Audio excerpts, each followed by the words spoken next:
Hi മക്കളെ, 5ാം ക്ലാസ്സിലെ basic സയൻസിലെ chapter 4 ആയിട്ട് മിസ് ഇവിടെ റെഡി ആയിട്ട് നിൽക്കുകയാണ്. ക്ലാസ് എടുക്കാൻ സെറ്റ് ആയിട്ടാണ് വന്നിരിക്കുന്നത്. നിങ്ങൾ സെറ്റ് ആണോ? സെറ്റ് ആണെന്നുണ്ടെങ്കിൽ ആ കമന്റ് ബോക്സിൽ നല്ല അടിപൊളി ഫയർ ഒക്കെ ഇട്ടേടാ, ഒന്ന് കാണട്ടെ നിങ്ങളുടെ പവർ എന്താണെന്നുള്ളത്. ഓക്കെ സാറേ, ഫയർ ഒക്കെ വരുന്നുണ്ടോ? യെസ്, വരുന്നുണ്ടെന്നാണ് സാറ് പറയുന്നത്. അപ്പൊ നമുക്ക് റെഡിയല്ലേ? ടൈം ഒട്ടും കളയുന്നില്ല, ചാപ്റ്ററിന്റെ പേരിലേക്ക് പോകാം. യെസ്, ചാപ്റ്ററിന്റെ പേരെന്താണ്? സീഡ്സ് ഓഫ് ലൈഫ്, ജീവനുള്ള വിത്തുകൾ എന്നാണ്. ഈ പേരിൽ നിന്ന് തന്നെ നിങ്ങൾക്ക് മനസ്സിലാകും എന്താണ് ഈ ചാപ്റ്ററിൽ പറയാൻ പോകുന്നത്, അല്ലെ പഠിപ്പിക്കാൻ പോകുന്നത്, അല്ലെ പഠിക്കാൻ പോകുന്നത് എന്താണ്. സീഡ്സിനെ കുറിച്ചിട്ടാണ്. അപ്പൊ അതാണ്, അതൊക്കെ ഒരു ഒരു ഒരു എന്താണ്, ഒരു പാർക്ക്, ഒരു സ്ഥലം കൊടുത്തിട്ടുണ്ട്. പാർക്കല്ല, ഒരു പുൽമേട് കൊടുത്തിട്ടുണ്ട്. അതിനകത്ത് കുറച്ച് കാര്യങ്ങളൊക്കെ ഉണ്ട്. അതിനകത്ത് കുറച്ച് പേര് മൈക്രോസ്കോപ്പിലൂടെ എന്ത് നോക്കുന്നുണ്ട്? ഉറുമ്പിനെ നോക്കുന്നുണ്ട്. ഓക്കെ, ഇവിടെ ഒരു ചേട്ടൻ എന്ത് ചെയ്യുന്നുണ്ട്? നോക്കി, ഈ ചേട്ടൻ നോക്കിയേ. ആ ചേട്ടൻ എന്തിന് ഒരു വിത്ത് ഇങ്ങനെ മുളച്ചിട്ട് അതിൽ നിന്ന് ഫ്ലവർ ഉണ്ടായിട്ടുണ്ട്. ആ സംഭവം എന്താണെന്നൊക്കെയാണ് നോക്കുന്നത്. നമുക്കപ്പോൾ നോക്കാം എങ്ങനെയാണ് വിത്ത് മുളയ്ക്കുന്നതെന്നൊക്കെ നോക്കാം. കണ്ടോ, ഒരു ചെടിയിൽ മണ്ണുണ്ട്, ആ മണ്ണിനുള്ളിൽ വിത്ത് ഇട്ടിട്ടുണ്ട്.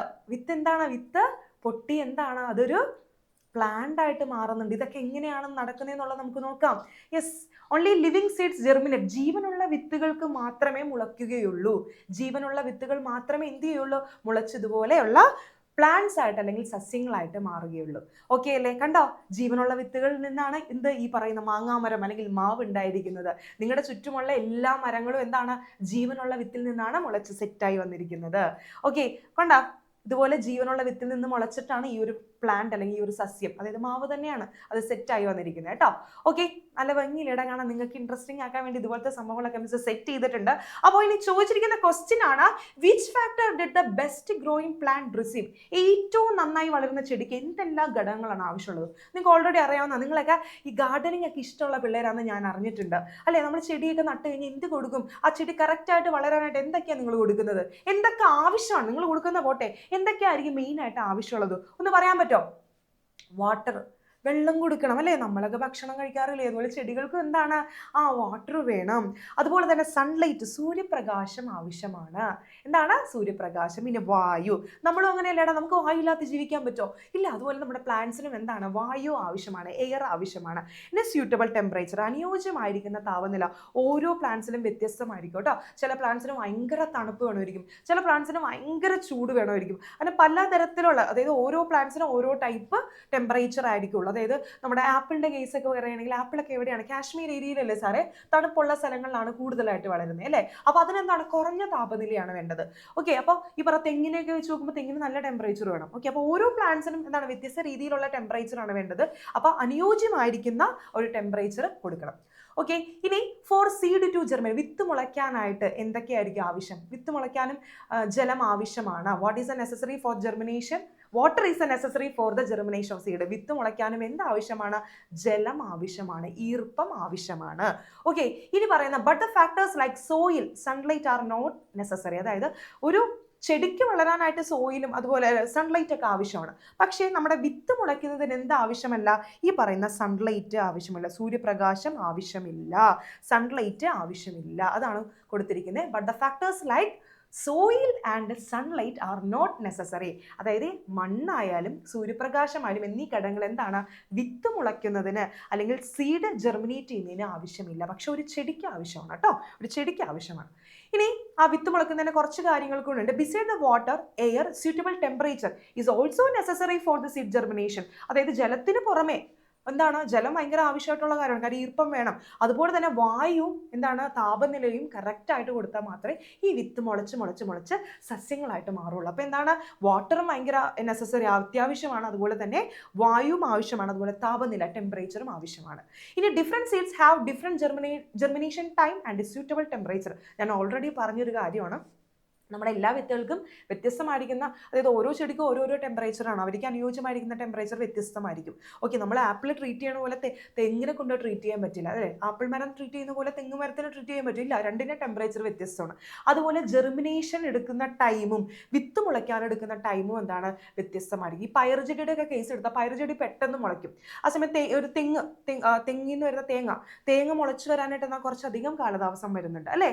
അപ്പം അതുപോലെ ഓരോന്നിൻ്റെയും ഓരോ വിത്തിനും എന്താണ്? ഈ പറയുന്ന ഡിഫറെൻറ്റ് ജെർമിനേഷൻ ടൈമാണുള്ളത്, മുളയ്ക്കാനായിട്ടുള്ള ടൈം എന്താണ് വ്യത്യസ്തമായിരിക്കും. അല്ലാതെ പയറ് ചെടി 2-3 ദിവസം കൊണ്ട് മുളച്ചു വന്നു, അല്ലെങ്കിൽ 2 ദിവസം കൊണ്ട് മുളച്ചു വന്നു എന്ന് വെച്ച് ഈ പറയുന്ന തെങ്ങ് നിന്നുണ്ടാവുക തേങ്ങ പെട്ടെന്നൊന്നും മുളച്ചൊന്നും വരില്ല. അതിന് അതിൻ്റെതായ ടൈം വ്യത്യാസമുണ്ട്. അപ്പോൾ എന്താണ് ഈ പറയുന്ന സീഡ് മുളയ്ക്കുന്നത് എല്ലാ പ്ലാന്റ്സിലും എല്ലാ വിത്തുകളിലും എന്താണ് ഡിഫറെൻ്റ് ആയിരിക്കുന്ന ടൈമാണുള്ളത്. ഓക്കെ, ഇനി മുളച്ച് കഴിഞ്ഞാൽ ഉണ്ടാവുന്ന കാര്യമുണ്ട്. നമ്മൾ മുളച്ച് കഴിഞ്ഞാൽ ഫസ്റ്റ് ഉണ്ടാകുന്ന റാഡിക്കിളാണ്. കണ്ട താഴേക്ക് വന്നിരിക്കുന്ന ഈ വേര് പോലത്തെ സാധനമില്ലേടാ, അതിനെ ബീജമൂലം എന്നാണ് മലയാളത്തിൽ വിളിക്കുന്നത്. ഓക്കെ, അതാണ് ആദ്യം മുളച്ച് കഴിഞ്ഞാൽ ഉണ്ടാവുന്നത്. സീഡ് ജെർമിനേറ്റ് ചെയ്യുക, സീഡ് പൊട്ടിക്കഴിഞ്ഞിട്ടുണ്ടെങ്കിൽ ആദ്യം ഉണ്ടാവുന്നത് എന്താണ്? റാഡിക്കിളാണ്. ഓക്കെ അല്ലേ, സെറ്റ് അല്ലേ? അതിനുശേഷം എന്താണ്? പ്ലമ്യൂൾ കുറച്ചുകൂടി കഴിഞ്ഞാൽ അതിന് ശേഷം എന്താണ്? കോട്ടിലിഡൻ എന്ന് പറയുന്ന സംഭവം. ഇതാണ് കോട്ടിലിഡൻ. ഇതാണ് കോട്ടിലിഡൻ. കോട്ടിലിഡൻ ഉണ്ടാവുന്നുണ്ട്. അതുപോലെ തന്നെ ഇത് മുകളിലേക്ക് വളരാനായിട്ട് അതിനെ പ്ലമ്യൂൾ എന്നാണ് മുകളിലേക്ക് വരുന്നത്. പ്ലമ്യൂൾ അല്ലെങ്കിൽ ബീജർ ശീർഷം എന്നാണ് വിളിക്കുന്നത്. ഇതിനെക്കുറിച്ചൊക്കെ നമ്മൾ നെക്സ്റ്റ് വരുന്നുണ്ട്. ഓക്കെ, ജസ്റ്റ് മിസ് ഒന്ന് ആ വിത്ത് മുളയ്ക്കുന്ന ആ ഒരു ഇത് എന്താണ് പറയുന്നത്, ആ ഒരു സീരീസ് അല്ലെങ്കിൽ ആ ഒരു ഫ്ലോ ചാർട്ട് ഒന്ന് കൊടുത്തേക്കാണ് കേട്ടോ. അതായത് ആദ്യം താഴത്തേക്ക് ഉണ്ടാവുന്ന അതിന് റാഡിക്കൽ എന്ന് പറയുന്നു, പിന്നെ അതിനുശേഷം അത് മുകളിലേക്ക് വളരുന്നു, പിന്നെ കോട്ടിലിഡൻ. ഈ ഒരു വിത്ത് മുളച്ചു കഴിഞ്ഞിട്ട് ഇത് ഇങ്ങനെ ഉണ്ടാവുന്ന സാധനമില്ല, അതിനെയാണ് കോട്ടിലിഡൻ എന്ന് വിളിക്കുന്നത് കേട്ടോ. ഈ കോട്ടിലിഡൻ എന്ന് വെച്ചാൽ അല്ലെങ്കിൽ ബീജപാത്രം എന്ന് വെച്ചിട്ടുണ്ടെങ്കിൽ, അതായത് ഒരു സസ്യത്തിന് ഈ പ്ലാന്റിലെ ഈ ലീഫില്ലേടാ, ലീഫ് ഉണ്ടാകുന്നത് വരെ സസ്യത്തിന് ആവശ്യമായിട്ടുള്ള ആഹാരം കൊടുക്കുന്നത് ആരാണ്? ഈ കോട്ടിലിഡൻ അല്ലെങ്കിൽ ബീജപാത്രമാണ്. ഓക്കെ, സെറ്റല്ല? അതൊക്കെ നമ്മൾ വരുന്നുണ്ട് കേട്ടോ. മിസ് നേരത്തെ തോക്കി കയറിയൊന്നും വെടിവെക്കുന്നില്ല. കണ്ടാടാ, അടിപൊളിയായിട്ട് മുളച്ച് വരുന്ന വിത്തിന്റെ ഇത് കണ്ടോ? ഇവിടെ നിന്ന് ഇങ്ങനെ വിത്ത് മുളച്ച് വരുന്നു. ഇതിന് എന്താ ആവശ്യമാണ്? വാട്ടർ ആവശ്യമാണ്. ഓക്കെ, അതുപോലെ എന്താവശ്യമുണ്ടെന്ന് പറഞ്ഞു? എയർ ആവശ്യമാണ്. അതുപോലെ തന്നെ എന്താണ്? കറക്റ്റ് ആയുള്ള ടെമ്പറേച്ചറും. ഓക്കെ, ഇനി അടുത്തതാണ് the plant get its food from the cotyledon until the seed germinate and leaf appear. Already പറഞ്ഞു മിസ്, വിത്ത് മുളച്ച് ഇല ഉണ്ടാകുന്നത് വരെ ചെടിക്കുള്ള ആഹാരം ലഭിക്കുന്നത് എവിടെ നിന്നാണ്? ഈ കോട്ടിലിഡനിൽ നിന്നാണ്, അല്ലെങ്കിൽ ബീജപാത്രത്തിൽ നിന്നാണ്. ഓക്കെ, ബീജപാത്രത്തിന്റെ വേറൊരു കാര്യം കൂടി പഠിക്കട്ടെ നമ്മളില്ലേ. ഓക്കെ, കണ്ട, അതായത് വിത്ത് മുളച്ച് വന്നിട്ട് ലീഫ് ഉണ്ടാകുന്നത്. ലീഫ് ഉണ്ടായാൽ മാത്രം, ലീഫിന്റെ പ്രത്യേകത എന്താ? ലീഫാണ് നമ്മുടെ ഈ പറയുന്ന സസ്യങ്ങളിലെ അടുക്കള എന്ന് വിളിക്കുന്നത്. കാരണം ഇതിനകത്താണ് ഫുഡ് പ്രിപ്പയർ ചെയ്യുന്നത്, അല്ലെ ആഹാരം ഉണ്ടാക്കുന്നത് ഇലകളിലാണ്. അപ്പോൾ ഒരു ചെടി ഉണ്ടായിക്കഴിഞ്ഞാൽ അപ്പം തന്നെ ഒന്നും ഇല ഉണ്ടാകുന്നില്ലല്ലോ, ഇല ഉണ്ടാകാൻ കുറച്ച് ടൈം എടുക്കും. അപ്പം ഇല ഉണ്ടാകുന്ന സമയം വരെ ഈ കോട്ടിലിഡനിൽ നിന്ന്, അതിനകത്ത് വേറൊരു ഭാഗം കൂടി വരുന്നുണ്ട് കേട്ടോ. ഈ കോട്ടിലിഡൻ ആണ് ഇതിന് ആവശ്യമായിട്ടുള്ള പോഷണങ്ങൾ കാര്യങ്ങളൊക്കെ കൊടുക്കുന്നത്. There is only one cotyledon in a corn. അതായത് ചോളത്തിൽ ഒരു കോട്ടിലിഡൻ മാത്രമേ ഉള്ളൂ. ഇനി കോട്ടിലിഡനോട് ചേർന്നിട്ട് ഒരു ഭാഗമുണ്ട്, അതിന്റെ പേരാണ് എൻഡോസ്പേം അല്ലെങ്കിൽ ബീജാനം എന്ന് വിളിക്കുന്നുണ്ട്. എൻഡോസ്പേം നോട്ട് ചെയ്ത് വെച്ചോ. Endosperm is the part attached to the cotyledon. കോട്ടിലിനോട് ചേർന്ന് കാണപ്പെടുന്ന അല്ലെങ്കിൽ ബീജപാത്രത്തിനോട് ചേർന്ന് കാണപ്പെടുന്ന ഭാഗമാണ് ബീജാനം എന്ന് വിളിക്കുന്നത്. ഓക്കെ, ഇനി അടുത്തത്, in plants with only one cotyledon the food for the plant is obtained from the endosperm and the seed germinate and grow its leaves. അതായത് ഒരു ബീജപാത്രം മാത്രമുള്ള സസ്യങ്ങളിൽ വിത്ത് മുളച്ചിട്ട് ഇല ഉണ്ടാകുന്നത് വരെ ചെടിക്കുള്ള എല്ലാ ആഹാരങ്ങളും എന്താണ്? ഈ ബീജാനത്തിൽ നിന്നാണ് കിട്ടുന്നത്. ഒരു കോട്ടിലിഡൻ ഉള്ളവരത്താണോ? ഒരു കോട്ടിലിഡൻ ഉള്ള പ്ലാന്റ്സിൽ. ഓക്കെ, ഇനി അടുത്തത്, changes that occur during the seed germination കഴിഞ്ഞിട്ട് എന്തൊക്കെ സംഭവിക്കുന്നു എന്നുള്ളത് നോക്കാം. അതായത് ആദ്യം എന്ത് ചെയ്യുന്നുണ്ട്? സീഡ് താഴത്തേക്ക് മുളയ്ക്കുന്ന കാര്യം പറഞ്ഞില്ലേ, താഴത്തേക്ക് ഒരു സംഭവം ഫോം ചെയ്യുന്നുണ്ട്. എന്താണ് താഴത്തേക്ക്? ഇങ്ങനെ ഒരു സംഭവം നമ്മൾ റാഡിക്കൽ എന്നാണെന്ന് പറഞ്ഞിരുന്നു. ഓക്കെ, അതിൻ്റെ ഡീറ്റെയിൽസ് ആണ് നമ്മളിനി പഠിക്കാൻ. ഇതുപോലെ ആയിരിക്കും കേട്ടോ. താഴെ റാഡിക്കൽ ഫോം ചെയ്യുന്നു, അതിനുശേഷം മുകളിലേക്ക് ഒരു കൊമ്പ് വരുന്നു, പിന്നെ കോട്ടിലിഡൻ ഉണ്ടാവുന്നുണ്ട്. അതിനുശേഷമാണ് എന്ത് ഈ പറഞ്ഞ ലീവ്സ് ഒക്കെ വന്ന് അതൊരു പ്ലാന്റ് ആയിട്ട് മാറുന്നത്. ഓക്കെ, അപ്പോൾ അതിൻ്റെ ഡീറ്റെയിൽസിലേക്ക് പോകാം. The seeds become socket and the outer shell എന്ത് ചെയ്യുന്നുണ്ട്? പൊട്ടുന്നുണ്ട്. അതായത് വിത്ത് കുതിർന്ന് പുറന്തോട് എന്ത് ചെയ്യുന്നുണ്ട്? അത് ബ്രേക്ക് ചെയ്യുന്നുണ്ട്. അതാണ് ഫസ്റ്റ് ചെയ്യുന്നത്. ഓക്കെ, വിത്ത് മുളയ്ക്കുന്നതിന് മുമ്പ് എന്താണ്? ആ വിത്ത് എന്ത് ചെയ്യണം? നനഞ്ഞ് കുതിർന്ന് അത് പൊട്ടുന്നുണ്ട്, പുറന്തോട് പൊട്ടുന്നുണ്ട്. അതാണ് ആദ്യത്തെ സ്റ്റേജ് എന്ന് പറയുന്നത്. അതിനുശേഷം ഫസ്റ്റ് റാഡിക്കൽ ഫോം ചെയ്യും. ഓൾറെഡി പറഞ്ഞു, റാഡിക്കൽ എന്താണ്? ഈ താഴത്തേക്ക് വരുന്നത്, താഴത്തേക്ക് റാഡിക്കൽ ഫോം ചെയ്യുന്നു. അതിനുശേഷം പ്ലിമ്യൂൾസ് എന്ന് വെച്ചാൽ എന്താണ്? ഈ നമ്മുടെ ഈ പറയുന്ന റാഡിക്കലിന്റെ മലയാളം എന്ന് പറയുന്നത് എന്താണ്? ബീജമൂലം എന്നാണ് കേട്ടോ. ബീജമൂലം ആദ്യം ഫോം ചെയ്തിരുന്നുണ്ട്. അതിനുശേഷം എന്താണ്? പ്ലിമ്യൂള് ഫോം ചെയ്യുന്നുണ്ട്. പ്ലിമ്യൂൾ എന്ന് വെച്ചിട്ടുണ്ടെങ്കിൽ ബീജ ശീർഷം എന്നാണ് കേട്ടോ. ഓക്കെ, ഒരു പ്രാവശ്യം കൂടെ മിസ് വരച്ച് കാണിച്ചു തരാം കേട്ടോ. അപ്പം നിങ്ങൾക്ക് കുറച്ചും കൂടെ എളുപ്പം. അതായത് ഇതാണ് സീഡ് എന്ന് വിചാരിച്ചോ. ഈ സീഡിൽ നിന്ന് ആദ്യം വരുന്നത് എന്താണ്? താഴത്തേക്കാണ് വരുന്നത്. ഇതിനെ എന്ത് വിളിക്കുന്നുണ്ട് നമ്മൾ? ഇതിനെന്താണ് വിളിക്കുന്നത്? റാഡിക്കൽ എന്നാണ് വിളിക്കുന്നത്. ഇതിനെന്ത് വിളിക്കുന്നു? റാഡിക്കൽ എന്ന് വിളിക്കുന്നു. ഓക്കെ, അതിനെ മലയാളത്തിൽ എന്താ വിളിക്കുന്നത്? ബീജമൂലം എന്ന് വിളിക്കുന്നു. അതിനുശേഷം എന്താണ്? ഇവിടെ നിന്ന് മുകളിലേക്ക് പോകുന്നുണ്ട്, മുകളിലേക്ക് ചെടിയായിട്ട് പോകുന്നു, മുകളിലേക്ക്. ഓക്കെ, അതിനെ വിളിക്കുന്നത് എന്താണ്? പ്ലിമ്യൂൾ എന്നാണ് വിളിക്കുന്നത്. സെറ്റല്ലേ? അത് ഡൗട്ട് ഇല്ല. താഴേക്ക് പോകുന്നതിന് റാഡിക്കൽ എന്നും, ഈ റാഡിക്കൽ പിന്നീട് എന്തായിട്ട് മാറും? വേരായിട്ട് മാറും. പ്ലൂമ്യൂൾ എന്തായിട്ട് മാറും? ഈ പറഞ്ഞ പോലെ പ്ലാന്റിന്റെ ബ്രാഞ്ചസ് ആയിട്ട് പ്ലാന്റ് ആയിട്ട് മാറും. ഓക്കെ, അപ്പൊ സെറ്റ് അല്ലേ? ഓക്കെ അല്ലേ? അപ്പൊ അതാണ് കൊടുത്തിരിക്കുന്നത്. സീഡ് ആദ്യം എന്ത് ചെയ്യുന്നുണ്ട്? കുതിർന്നിട്ട് പൊട്ടുന്നുണ്ട്. പൊട്ടിയ ശേഷം ആദ്യം എന്താ താഴത്തേക്ക് റാഡിക്കിൾ വരുന്നു, അതിനുശേഷം മുകളിലേക്ക് എന്താണ്? പ്ലൂമ്യൂള്, അത് താഴത്തേക്ക് ബീജമൂലം വരുന്നു, പിന്നീട് എന്താണ്? ബീജശീർഷം പുറത്തേക്ക് മണ്ണിന് മുകളിലേക്ക് പോകുന്നു. ഇനി അടുത്തത് പറയുന്നത് radical become a root of the plant. Already പറഞ്ഞു എന്താണ് ഈ റാഡിക്കൽ? എന്താണ്? ആ പ്ലാന്റിന്റെ റൂട്ടായിട്ട്, വേരായിട്ട്, ബീജമൂലം ചെടിയുടെ വേരായിട്ട് മാറുന്നുണ്ട്. അതിനുശേഷം the plumule become the stem and leaf. Plumule എന്താണ്? പിന്നീട് ആ പറയുന്ന പോലെ ആ ബീജശീർഷം എന്ത് ചെയ്യുന്ന തണ്ടും ഇലകളായിട്ട് മാറുന്നുണ്ട്. ഓക്കെ, ഇനി ഈ പറയുന്ന കോട്ട്ലിഡിന്റെ കേസാണ് പറയുന്നത് കേട്ടോ. കോട്ട്ലിഡന്റെ ഒരു ഭാഗമാണ് എൻഡോസ്പേം എന്നുള്ളത് നമ്മൾ പറഞ്ഞിരുന്നു. The growing plant consume food stored the cotyledon or endosperm until the photosynthesis is fully function. ഞാൻ ഓൾറെഡി പറഞ്ഞിരുന്നു, അതിനകത്ത് ലീഫ് മുളച്ച് അതിനകത്ത് ഫോട്ടോസിന്തസിസ് അല്ലെങ്കിൽ പ്രകാശ സംശ്ലേഷണം എന്നാണ് ഫോട്ടോസിന്തസിസിന്റെ മലയാളം വേർഡ്. അത് നടക്കുന്നത് വരെ എന്താണ് ഈ പറയുന്ന ബീജപാത്രത്തിൽ നിന്ന് അല്ലെങ്കിൽ കോട്ടിലിടലിൽ നിന്നോ അല്ലെങ്കിൽ ബീജാനം എൻഡോസ്പേമിൽ നിന്നാണ് ഈ ചെടിക്ക് ആവശ്യമായിട്ടുള്ള ഭക്ഷണം അല്ലെങ്കിൽ ആഹാരം കിട്ടുന്നത്. ഓക്കെ, അത് സംഭരിച്ച് വെച്ചിരിക്കുന്നത്, അത് കരുതി വെച്ചിരിക്കുന്ന ആഹാരത്തിൽ നിന്നാണ് ഈ പ്ലാന്റ് വളർന്നു വരുന്നത്. ഓക്കെ, ഒരു പ്രാവശ്യം കൂടി പറയാം, ശ്രദ്ധിച്ച് കേട്ടിരിക്കുക കേട്ടോ. അതായത് ഒരു പ്ലാന്റിന് ഈ പറയുന്ന പോലെ ആ ലീഫ് ഫോട്ടോസിന്തസിസ് എന്ന് പറയുന്ന സംഭവം ഫംഗ്ഷൻ ആകണം, അല്ലെങ്കിൽ ഫോട്ടോസിന്തസിസ് പ്രകാശ സംശ്ലേഷണം നടക്കുന്നത് വരെ ആ പ്ലാന്റിന് ആവശ്യമായിരിക്കുന്ന ആഹാരം അല്ലെങ്കിൽ ആ പ്ലാന്റിന് ആവശ്യമായിരിക്കുന്ന ഫുഡ് കിട്ടുന്നത് എവിടെ നിന്നാണ്? ഈ എൻഡോസ്പേം അല്ലെങ്കിൽ കോട്ടിലിഡലിൽ നിന്നാണ്. ഓക്കെ അല്ലേ? സെറ്റ് അല്ലേ? അത് അത്രേ ഉള്ളൂ കേട്ടോ. കുറച്ച് ഇമ്പോർട്ടൻ്റ് ആണ്, വളരെ സിമ്പിളാണ്. നിങ്ങൾ തല്ല പുകച്ചൊന്നും അന്വേഷിക്കേണ്ട കാര്യമൊന്നുമില്ല. വളരെ സിമ്പിളായിട്ട് ക്ലാസ് കേട്ടിരുന്നാൽ മതി. സിമ്പിളാണ്, കിട്ടും കേട്ടോ. ഇനി വിത്തുകൾ പലയിടത്ത്, അതായത് നമുക്കറിയാം ഒരു സ്ഥലത്ത് മാത്രമല്ല വിത്തുകൾ കാണുന്നത്. ഞാൻ ഇപ്പോൾ എന്താണ് പല സ്ഥലത്തായിട്ട് ഈ പറയുന്ന ഈ പക്ഷികൾ വിത്തുകൾ കൊണ്ടുപോയിടാറുണ്ട്. മലബാർ പ്ലം ഞാവൽ ട്രീ ആണ്. ഞാവൽ ട്രീ നമ്മുടെ ഈ പറയുന്ന ഈ കുഞ്ഞി കിളിയോട് ഇരുന്ന് സംസാരിക്കുകയാണ്. ട്രീ പറയാണ്, why are you eating my fruit? എന്തിനാണ് നീ എൻ്റെ ഈ ഫ്രൂട്ട് കഴിക്കുന്നത്? എന്തിനാണ് നീ എൻ്റെ പഴങ്ങൾ കഴിക്കുന്നതെന്ന് ചോദിക്കുകയാണ്. അപ്പോൾ ബേർഡ് പറയണേ, I'm not only eating your fruit. ഞാൻ ഒരിക്കലും നിന്റെ ഫ്രൂട്ട് മാത്രമല്ല കഴിക്കുന്നത്, മറിച്ച് എന്താണ് ഈ ഫ്രൂട്ടിനുള്ളിലെ എന്താണ് എൻ്റെ വിശപ്പിന് വേണ്ടിയിട്ടാണ് കഴിക്കുന്നത്. അത് മാത്രമല്ല, ഞാൻ എന്ത് ചെയ്യുന്നുണ്ട്? ഈ ഫ്രൂട്ടിനുള്ളിലെ നിന്റെ സീഡ് പല സ്ഥലത്തേക്ക് കൊണ്ടുപോയി ഇടുന്നുണ്ട്.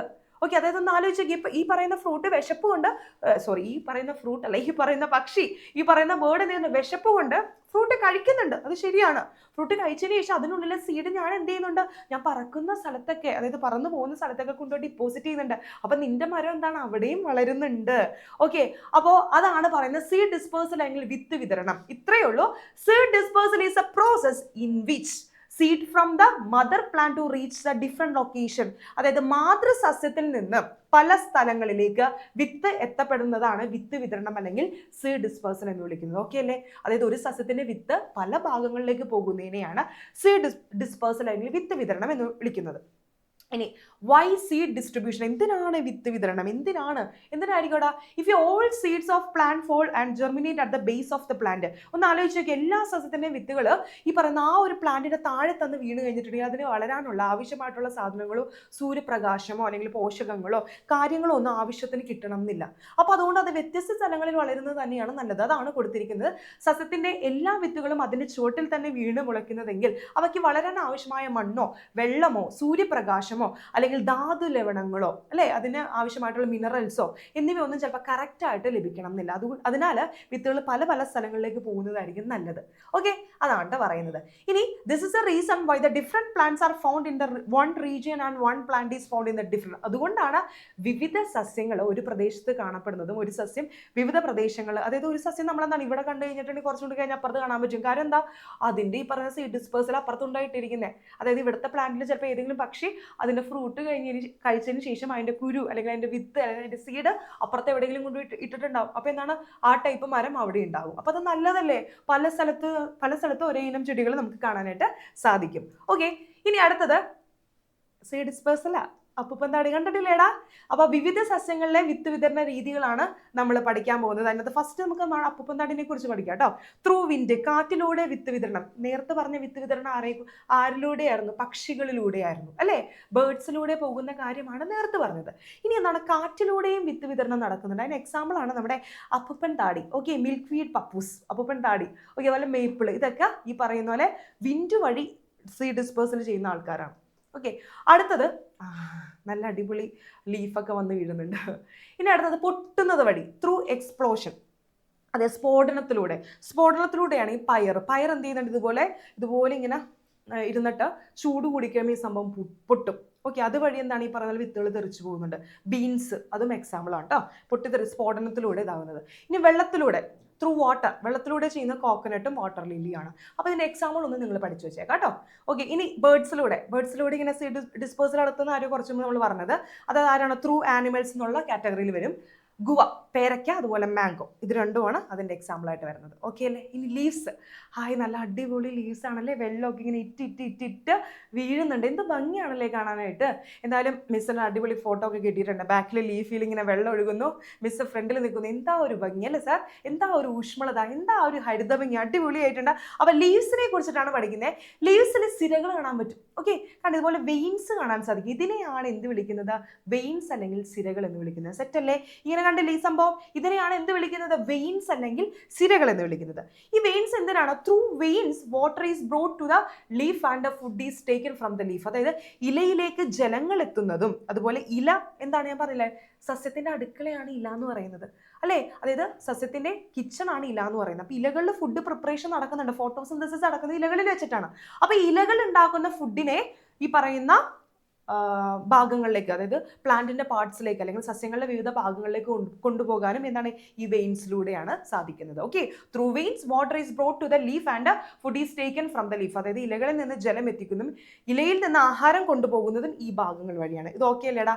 ഇനി ഈ വെയിൻസിനെ വെച്ചിട്ട് നമ്മുടെ ലീവ്സിനെ രണ്ടായിട്ട് തരംതിരിച്ചിട്ടുണ്ട്. കണ്ടോ, ഈ ലീഫ് പോലെയാണ് ഈ ലീഫ്, നിങ്ങൾ തന്നെ പറഞ്ഞു, ഇത് രണ്ടും കണ്ടാൽ ഒരുപോലെ ഇരിക്കോ, ഇല്ല. ഒറ്റ നോട്ടത്തിൽ തന്നെ നമുക്ക് മനസ്സിലാകും ഇത് രണ്ടും രണ്ടാണെന്നുള്ളത്. അപ്പൊ ഇത്തരം ലീഫിനെ നമ്മൾ റെക്ടിക്കുലേറ്റ് വിനേഷൻ എന്നാണ് വിളിക്കുന്നത്. ഓക്കെ, ജാലിക സിര വിന്യാസം എന്നാണ് വിളിക്കുന്നത്. ഇനി അപ്പുറത്താണെങ്കിൽ പാരലൽ വിനേഷൻ അല്ലെങ്കിൽ സമാന്തര സിര വിന്യാസം എന്നാണ് വിളിക്കുന്നത്. ഓക്കെ, ഈ പേര് നോട്ട് ചെയ്ത് വെച്ചേക്കാം, very very very important. Okay, അതായത് എന്താണ്, ഇലകൾ രണ്ട് തരത്തിലാണുള്ളത്. അതായത് ഇലകളുടെ വെയിൻസിന്റെ അടിസ്ഥാനത്തിൽ നമ്മൾ രണ്ടായിട്ട് തരംതിരിച്ചിട്ടുണ്ട്, റെക്ടിക്കുലേറ്റ് വിനേഷൻ എന്നും പാരലൽ വിനേഷൻ എന്നും. ഓക്കെ, സെറ്റ് അല്ലേ. ഓക്കെ, ഇനി റെക്ടിക്കൽ വിനേഷനെ കുറിച്ചിട്ടാണ് നമ്മൾ പഠിക്കുന്നത്, അല്ലെങ്കിൽ ജാലിക സിര വിന്യാസത്തിനെ കുറിച്ച്. ഇതിന്റെ നോക്കുമ്പോൾ ഇതിന്റെ മിഡിലെ ലെയർ കണ്ടാടാ, മിഡിലിന്റെ ആ ഒരു ഇത് കണ്ട, മിഡിൽ പോയിരിക്കുന്ന ലൈൻ. ഓക്കെ, അതായത് ഇലയുടെ മധ്യഭാഗത്ത് ഇലഞ്ഞെട്ടിൽ നിന്ന് അഗ്രഭാഗം വരെ ഒരു ലൈൻ കാണാൻ സാധിക്കും. കണ്ടില്ലേ, നിങ്ങൾ കണ്ടില്ലേ, ഞാൻ വരച്ചിട്ടുണ്ട്, നല്ല അടിപൊളി റെഡ് കളർ വെച്ചിട്ടൊക്കെ വരച്ചിരിക്കുന്നത്. അഗ്രഭാഗം വരെ നീണ്ടു നിൽക്കുന്നതാണ് അതിന്റെ പ്രധാന സിര എന്ന് വിളിക്കുന്നത്. ഓക്കെ, ദ മെയിൻ വെയിൻ എന്ന് പറയുന്നത് extending from node two and tip, അതായത് ടിപ്പ് വരെ, അതായത് അതിൻ്റെ ഈ ആ ഒരു മധ്യഭാഗത്ത് ഇലഞ്ഞെട്ടിൽ നിന്നിട്ട് അഗ്രഭാഗം വരെ, ഓക്കെ, അഗ്രഭാഗം വരെ ഇലഞ്ഞെട്ടിൽ നിന്നിട്ട് അഗ്രഭാഗം വരെ ഈ നീണ്ടു നിൽക്കുന്നതാണ് ഇതിൻ്റെ മെയിൻ വെയിൻ എന്ന് വിളിക്കുന്നത്, അല്ലെങ്കിൽ മലയാളത്തിൽ പ്രധാന സിര എന്ന് വിളിക്കുന്നത്. ഇനി പറയുന്നത് many small branches that comes out from it are connected to each other like the links of net. നിങ്ങൾക്ക് അറിയാൻ പറ്റും, ഇത് കണക്ട് ചെയ്തിട്ട് ഈ നടുക്കത്തെ ഈ ഒരു മെയിൻ വെയിൻ വഴി കണക്ട് ചെയ്തിട്ട് എന്താണ് അങ്ങോട്ടും ഇങ്ങോട്ടൊക്കെ ഇങ്ങനെ ലൈൻസ് ഉണ്ട് അല്ലേ, അതാണ് റെക്ടിക്കുലർ വിനേഷന്റെ പ്രത്യേകത എന്ന് വെച്ചാൽ. അതായത് അതിൽ നിന്ന് പുറപ്പെടുന്ന അനേകം ചെറിയ ചെറിയ ബ്രാഞ്ചസുകൾ പരസ്പരം ഇങ്ങനെ കണക്ട് ചെയ്തിട്ട് എന്താണ് കണ്ണികൾ പോലെ, ലിങ്ക്സ് പോലെയായിട്ട് കാണപ്പെടുന്നു. ഇതാണ് എന്താ റെക്ടിക്കുലേറ്റ് വിനേഷൻ അല്ലെങ്കിൽ ജാലിക സിര വിന്യാസം എന്ന് പറയുന്നത്. ഓക്കെ അല്ലേടാ, സെറ്റ് അല്ലേ. ഇനി അടുത്തതാണ് പാരലൽ വിനേഷൻ. ഞാൻ പറയാതെ തന്നെ നിങ്ങൾക്ക് അറിയാൻ പറ്റും, എന്തായിരിക്കോടാ, എന്താണ്, all the veins in the leaf started from the notes two then അതിൻ്റെ, സോറി ഞാൻ വരച്ചപ്പോൾ വേറെ പോലെയല്ലോ. ഓക്കെ, അതായത് ഇവിടെ നിന്ന് ഇങ്ങനെ കേട്ടോ, ഇങ്ങനെ ആയിരിക്കും പോകുന്നത്. ഇങ്ങനെയുള്ള വീനേഷനെയാണ് എന്ത്, പാരലൽ വീനേഷൻ എന്ന് വിളിക്കുന്നത്. ഓക്കെ, ഇലകളുടെ സിരകളെല്ലാം പരസ്പരം കൂട്ടിമുട്ടാതെ, ഞാൻ വരച്ചപ്പോൾ അവിടെ കൂട്ടിമുട്ടിയിട്ടുണ്ട്, ശരിക്കും കൂട്ടിമുട്ടില്ലടാ, കൂട്ടിമുട്ടാതെ ഇങ്ങനെ ഇലയുടെ ഞെട്ടിൽ തുടങ്ങിയിട്ട് ഈ അഗ്രഭാഗം വരെ ഇങ്ങനെ സമാന്തരമായിട്ട് പാരലായിട്ട് പോകുന്നതിനെയാണ് പാരലൽ വീനേഷൻ എന്ന് പറയുന്നത്. ഓക്കെ അല്ലേ. ഇനി ഇങ്ങനെ ഒരു പിക്ചർ തന്നിട്ടുണ്ടെങ്കിൽ നിങ്ങളോട് ചോദിക്കാൻ ചാൻസ് ഉണ്ട്. അപ്പോൾ ഒരു ഡൗട്ടും ഇല്ലാതെ ഇത് എന്ത് എഴുതി വെക്കണം, ജാലിക സിര വിന്യാസം അല്ലെങ്കിൽ റെക്ടിക്കുലേറ്റ് വിനേഷൻ എന്ന് എഴുതി വെക്കണം. ഇത് കണ്ടിട്ടുണ്ടെങ്കിലോ പാരലൽ വിനേഷൻ അല്ലെങ്കിൽ സമാന്തര സിര വിന്യാസം എന്ന് എഴുതി വെക്കണം. എക്സാമ്പിൾ പഠിച്ചു വെച്ചോട്ടോ. നിങ്ങൾക്ക് ഓൾറെഡി അറിയാവുന്ന ഈ ഒരു ഇല കാണുമ്പോൾ തന്നെ നമുക്ക് അറിയാൻ പറ്റും, മാംഗോയിൽ ഇങ്ങനെയാണ് ഇരിക്കുന്നത്, പ്ലാവിൽ അല്ലേ, പ്ലാവിലൊക്കെ ജാക്ക് ഫ്രൂട്ടിൻ്റെ ട്രീയിലൊക്കെ ഇങ്ങനെ തന്നെ ഇരിക്കുന്നത്, റോസിൽ, ഹിബിസ്കസ് ചെമ്പരത്തിയിൽ ഇങ്ങനെയാണ്, പപ്പായയിൽ ഇങ്ങനെയാണ് കേട്ടോ.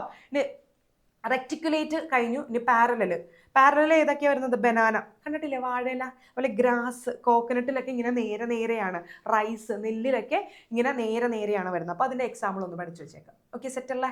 ഇനി റൂട്ട്, നല്ല അടിപൊളി സ്ഥലത്താണ് മിസ് നിൽക്കുന്നത്, പുറത്ത് ബാക്കിലായിട്ടൊരു സൂര്യനൊക്കെ നിൽക്കുന്നുണ്ട്, നല്ല വലിയൊരു മരമാണ്. ആ മരത്തിന് താഴെ എന്താണ്, നല്ല വലിയ വേരുകളാണ്. ആ വലിയ വേരുകളെ ഫോക്കസ് ചെയ്തിട്ടാണ് ആ ഒരു ഇമേജ് ഇട്ടെങ്കിൽ എന്തായിരിക്കും ടോപ്പിക്? യെസ്, വേരുകൾ, റൂട്ട് തന്നെയാണ്.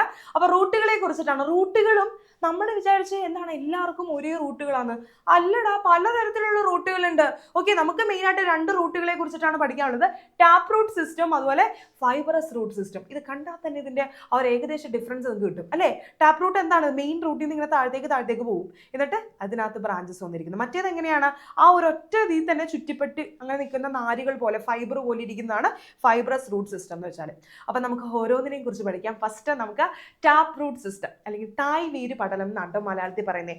ഈ tap root system is root system consist of tap root growing downwards, താഴേക്ക്, from the base of the stem. അതായത് ഈ സ്റ്റെമ്മിൽ നിന്ന്, ബേസ് ഓഫ് ദ സ്റ്റെമ്മിൽ നിന്ന് താഴേക്ക് ഇങ്ങനെ വളരും ആ വേര്.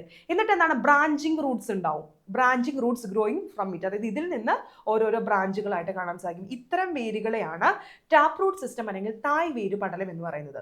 ഓക്കെ, കാണ്ഡത്തിന്റെ ചുവട്ടിൽ നിന്ന് താഴോട്ട് വളരുന്ന ഒരു അതിന്റെ അങ്ങനെയായിരിക്കും ആ രീതി പോകുന്നത്. എന്നിട്ട് എന്താണ്? ശാഖാവേരുകളും ഇതിൽ നിന്ന് ചേർന്ന് ഉള്ള വേരുപടലത്തിനെയാണ് തായ് വേരുപടലം എന്ന് പറയുന്നത്.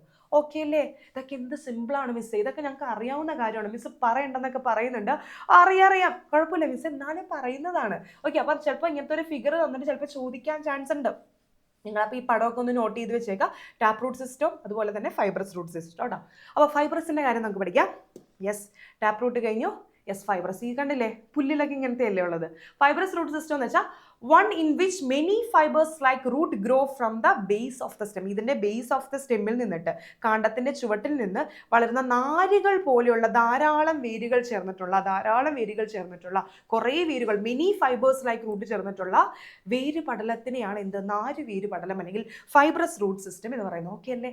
സെറ്റ് അല്ലേ? ഇതിനകത്തൊന്നും അധികം കൂടുതൽ എക്സ്പ്ലനേഷൻ ഒന്നും കാര്യം വേണ്ട മിസ്സേ എന്നൊക്കെ പറയുന്നുണ്ട് അല്ലേ? ശരിയാണ്, ഭയങ്കര സിമ്പിൾ ആയിട്ടുള്ള കാര്യമാണ്. ഇനി അതിന്റെ എക്സാമ്പിൾ ആണ് റൈസും ബനാനയും കോക്കനട്ടും ഗ്രാസ് ഒക്കെ കേട്ടോ. ഫൈബറസ് റൂട്ട് ഉള്ളത് ഇവയ്ക്കാണ്. ഇനി അടുത്തത് മോണോക്കോട്ടും ഡൈക്കോട്ടും. ഓക്കെ, അപ്പൊ ഇതും ഇമ്പോർട്ടൻ്റ് ആണ്. മോണോക്കോട്ടും ഡൈക്കോട്ടിനെ കുറിച്ചിട്ടാണ്. മോണോക്കോട്ട് പ്ലാന്റ്സും അതുപോലെ ഡൈക്കോട്ട് പ്ലാന്റ്സും ഉണ്ട്. അതായത് മലയാളത്തിൽ ഏകബീജപാത്ര സസ്യങ്ങളും ദ്വിബീജപാത്ര സസ്യങ്ങളും എന്നാണ് പറയുന്നത്.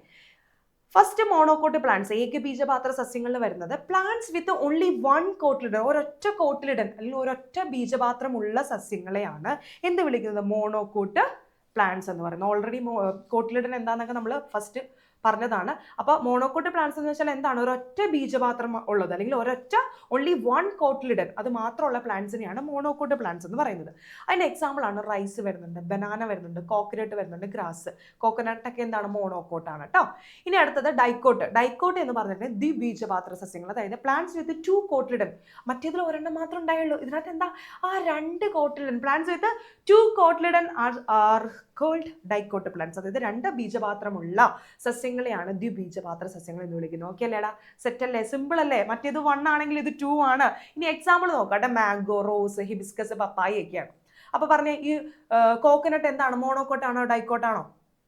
മോണോക്കോട്ടാണോ ഡൈക്കോട്ടാണോ? പറഞ്ഞേ, മോണോക്കോട്ടാണോ ഡൈക്കോട്ടാണോ? മോണോക്കോട്ടാണ് കേട്ടോ. Very good. ഇനി മാംഗോ എന്നാണ് ഡൈക്കോട്ടായിട്ട് വരും. ഇനി അടുത്തത് ഈ ചാപ്റ്ററിന്റെ ലാസ്റ്റ് ടോപ്പിലേക്ക് വരികയാണ്.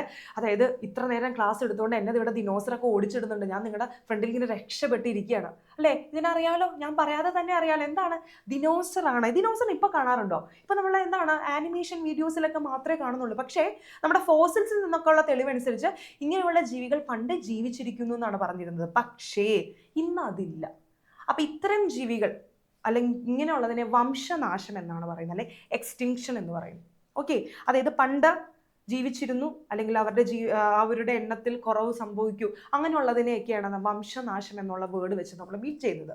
ഓക്കെ, അപ്പോൾ extension is A reduction in the population of organism. അതായത് ജീവികളുടെ എണ്ണത്തിൽ കുറഞ്ഞ് അവ ഭൂമിയിൽ ഇല്ലാതാകുന്നതിനെയാണ് വംശനാശം എന്ന് പറയുന്നത്. Okay, extension is A reduction in the population of an organism and their disappearance from the earth. ഭൂമിയിൽ നിന്ന് അവരെ പിന്നെ കാണാനേ പറ്റില്ല.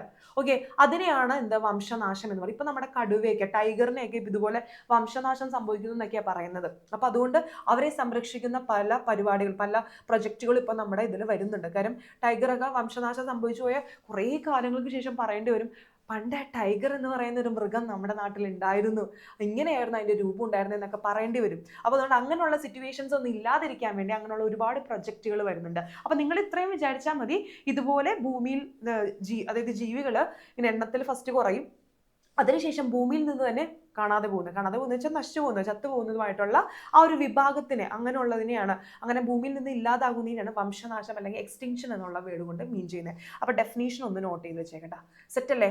അപ്പോൾ ഇതാണ് ഈ ചാപ്റ്ററിലെ ലാസ്റ്റ് ടോപ്പിക്കാണ്. വളരെ സിമ്പിൾ ആയിരിക്കുന്ന ഒരു ചാപ്റ്ററാണ്. അപ്പോൾ എൻ്റെ കുഞ്ഞുമക്കൾ എല്ലാവരും നന്നായി പഠിക്കണം. പഠിക്കൂലേ? എനിക്കറിയാം നിങ്ങൾ പഠിക്കുമെന്നുള്ളത്. അപ്പോൾ സെറ്റായിട്ട് പഠിക്കണം കേട്ടോ. അപ്പോൾ വരും വീഡിയോയിൽ, ഞാൻ വേറെ വീഡിയോ കാണുന്നത് വരെ ടാറ്റാ ബൈ, സീ യു.